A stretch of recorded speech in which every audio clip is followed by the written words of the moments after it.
Hi, how are you? Are you excited? No. You have made an amazing decision in coming to South Korea. And you have gotten on the plane, you've gotten here, you've discovered that bibimbap is your favorite food, and you're learning how to say something beyond 안녕하세요, 감사합니다. You are living your best life.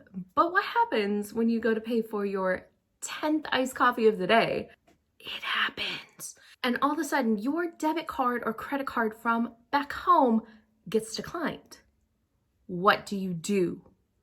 What do you do if you lose it and it's gone? What do you do? Well, there are a few things that may help you before coming to South Korea that could help you save a lot of time, money, and heartache. Now, you could be wondering, who are you? Why should I be listening to you? Why is this important?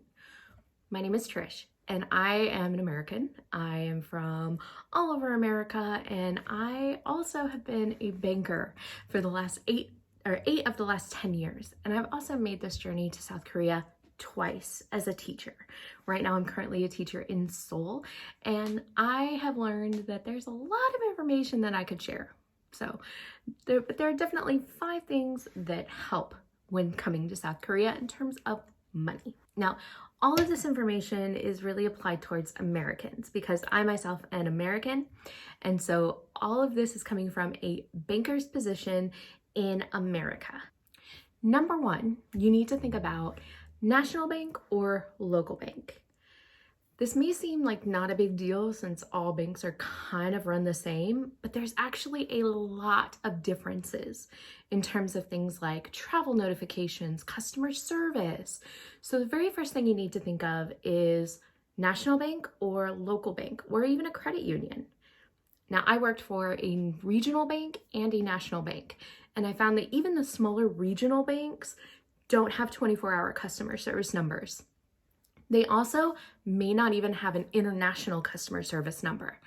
I always recommend going with a national bank because 1, their customer service is always 24 hours, and their apps are going to be a lot more user-friendly and allow you a little bit more freedom. Now, in terms of the apps, make sure that you have a travel notification set up for the entire time that you're going to be out of the country. A lot of banking systems, if they see the card randomly pop up in an area where the customer doesn't live, they're going to think it's fraud and they're going to put a freeze on it. Actually, I helped my sister pay for a plane ticket, and they thought it was a little out of the ordinary. I was spending like $800. They immediately froze my card. And because I have a national bank, I was able to call their international number up and say, hey, nope, this was me. I also was able to tell them on the app, yes, I authorize this, and they let it go through. Smaller regional banks may not allow that. Now, what happens if you lose a debit card? Obviously, you need a new one. Most banks in America will get you one, right away, but you can't go visit a branch, right? You can't go visit a branch to get a new one.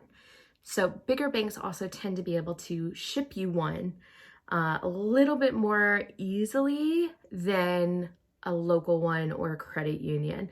That could take some time, especially if they choose to utilize like the US Postal Service, whereas national banks tend to utilize like FedEx or UPS. So that does definitely help.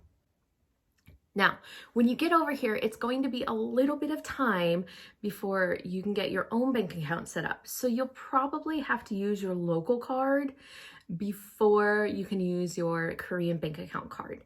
And there's some things that you need to remember in terms of that.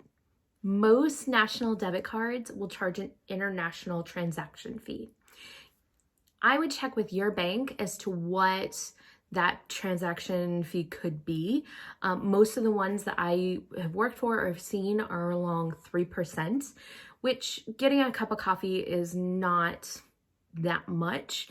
It's a few cents on the dollar. But if you are using that over and over and over again for 6 to 8 weeks, or 4 to 6 weeks before you can get your alien registration card, that can add up, especially if you're making purchases for your apartment or school or anything like that. So be aware of that. Also, if you're using an ATM, those fees are really high. They can be like $5 or they can be a percentage for taking cash out. Plus, you don't always get the best exchange rate. So be aware of that when you go to use your debit card. The next thing that you're going to want to think about is not something you really want to think about.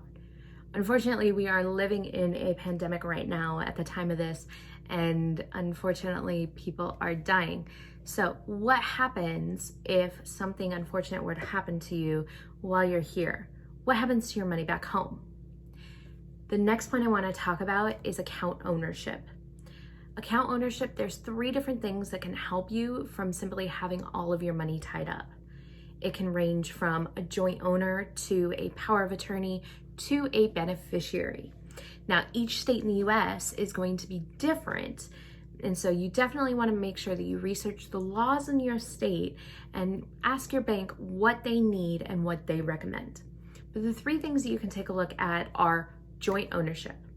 Joint ownership is going to have somebody who has equal access to your money. They can go into the bank to make a deposit for you. They can take money out. They can pay bills. They can do whatever they need to on there. If you're going to have a joint owner, make sure it's someone that you can trust, because there is no accountability. If they're on there, they're on there. They can do whatever they want. The next thing you can think about is a power of attorney. Power of attorney is a document that you sign over that gives them the legal authority to act on your behalf.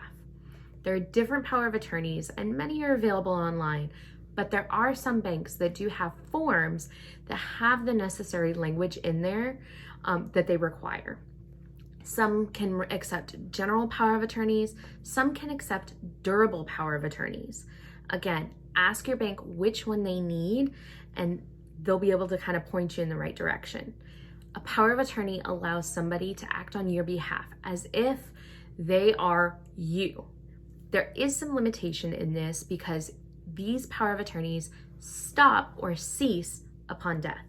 As soon as the bank actually gets word that you've passed away, they no longer have access. Now, again, this may help you while you're here. Maybe you have a US stimulus check and you want to have it deposited into your bank. You can have whoever that power of attorney is sign that and put that into your account. You can also have them take money out. You can have all sorts of things. The last one that I kind of want to address is a beneficiary, or payable upon death, or POD beneficiary. This one is nice in the fact that there's limitations, but there's also accessibility. Unfortunately, people die. That is a fact of life. Everyone dies. Now, we don't want your money to get tied up, right? In fact, that's really morbid. That's like really morbid. It's something that we need to think about.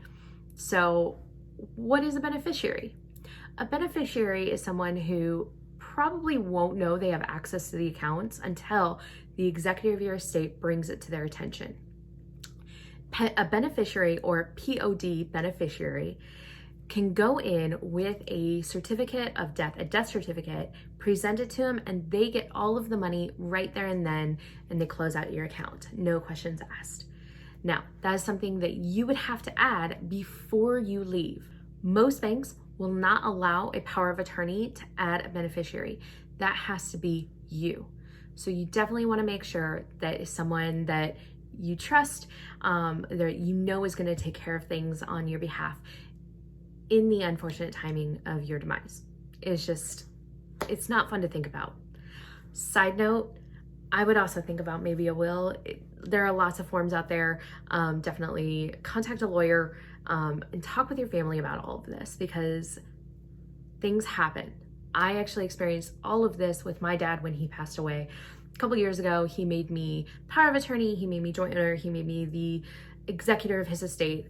Address all of this stuff beforehand, and it will save your family and friends a lot of heartache.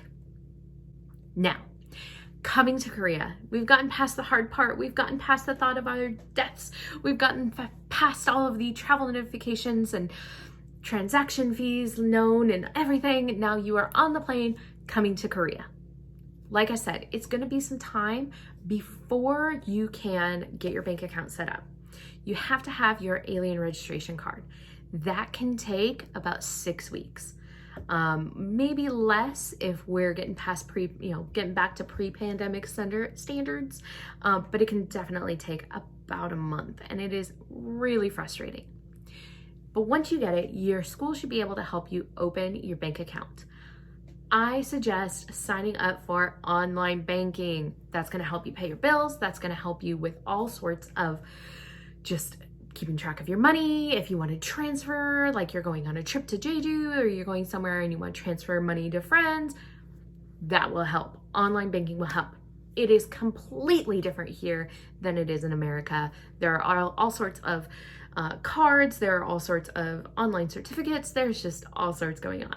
If that's something you want to know about, let me know. I'll make another video. The next thing we want to talk about is transferring money home, because you've got your bank account set up, you have got paid, and now you need to pay some credit card debt because you were stupid when you were back in America and you charged a lot of things and now you need to pay it off. How do you get that money from Korea to America? Well, you need to transfer it, right? There are a couple different ways that we can transfer money back. We always want to be safe though, and so you need to be careful as to what you use. We also want to make sure that it's cost effective, right? We don't want to spend $50 to transfer $500. Like that's just stupid. So here's what we want to do. You can transfer money through the bank and what's called a wire transfer. Those are safe, those are secure. However, they tend to be very, very costly, and you will get charged both here in Korea and at your bank at home. And they can charge you up to $20 per wire transfer. That's not something you really, really want to take a look at every single month and see, right?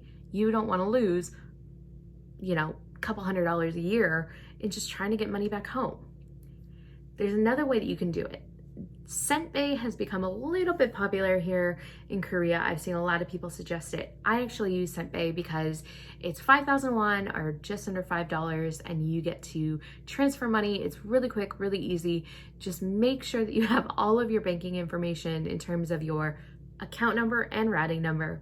And if there are any problems, all of their customer service is in English. So there are just a few things to think about in terms of setting up your banking. I would love to answer any other questions, so if you have a question, leave it in the comments below, and I'll make another video about it. Thanks so much. Hope you have fun. Bye!